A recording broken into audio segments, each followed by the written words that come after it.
दुईटी bike मध्य मुहांमुही धक्का हेबारु जड़े युवकर मृत्यु हेबा सह अन्य 2 जन गुरुतर होइछन्ति। मिलिथिबा सूचना अनुसार बालेश्वर जिला जलेश्वर थाना ब्रजारशोल ग्रामर प्रफुल्ल गिरी 29 वर्षीय पुओ जगन्नाथ गिरी एक बाइक जुगे जलेश्वर इंडोसिन बैंक को आसुथिले। तेबे राजपुर पुराणा एसडीपीओ ऑफिस सम्मुख जलेश्वर बजार एक आपाची बाइक रे आसुथबा 3 जन मद्यप युवक बाइक सहित जगन्नाथ गिरी बाइक मुहांमुही धक्का होइथिला। फल समस्ते बाइक रु छिटिकी पड़ा पर जगन्नाथ सहित 3 जन गुरुतर होइथिले।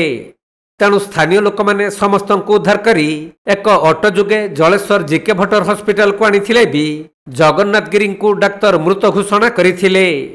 आउ अन्य 2 जन गुरुतर को सेठारे प्राथमिक चिकित्सा करा जाई बालेश्वर मेडिकल को स्थानांतरित करा जाइथिबा जणा पड़िछि।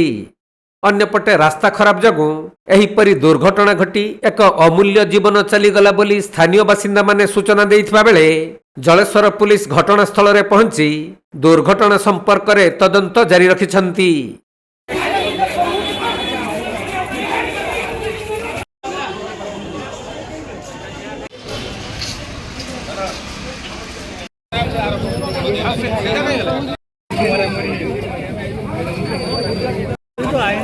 बालेश्वर जिला जलेश्वर भोलानाथ सिंह रिपोर्ट कोणार्क लाइव।